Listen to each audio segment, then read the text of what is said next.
অনেক ভালোবাসা আছে তোমার কাছে, তাই না? আমার 1 কেজি দিও ভালোবাসা। কি দরকার তোমার, তাই বলো। এখন যতক্ষণ তুই ওকে না ধরবেন, আমি ন্যায় বিচার না পাবো, ততক্ষণ তুই তো এখন আমি দুশ্চিন্তা। আর ওই তো আমার মাইরেই দিয়ে গেছে এখন, মানে আমার চলার মতোই অবস্থায় খারাপ বানিয়ে দিয়ে গেছে। এখন আমার মাসে স্যার আমার কিস্তি হচ্ছে, আমার বেতন হচ্ছে 15,000 টাকা। ওভার টাইম তো আমার নাই, তাই হোক নাইট বিল ডে বিল মিলে 18,000 19,000 টাকা পাই।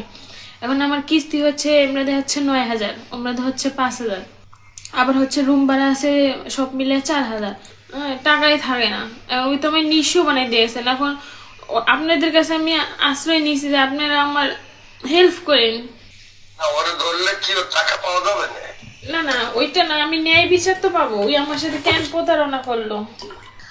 আমার মাথায় আসতেছে না, তোমার মতন এত বড় একটা সুন্দরী মেয়ে, ওর ওর তার সই দেখলাম তো ভিডিওতে।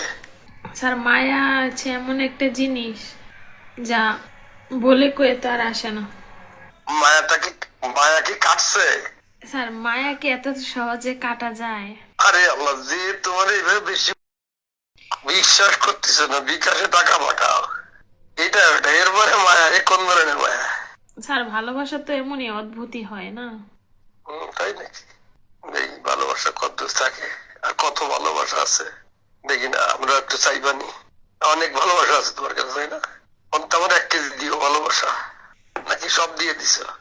হ্যাঁ, জানি না। জানো না? না। আচ্ছা ঠিক আছে, দেখি হ্যাঁ আছে কিনা আর ভালোবাসা।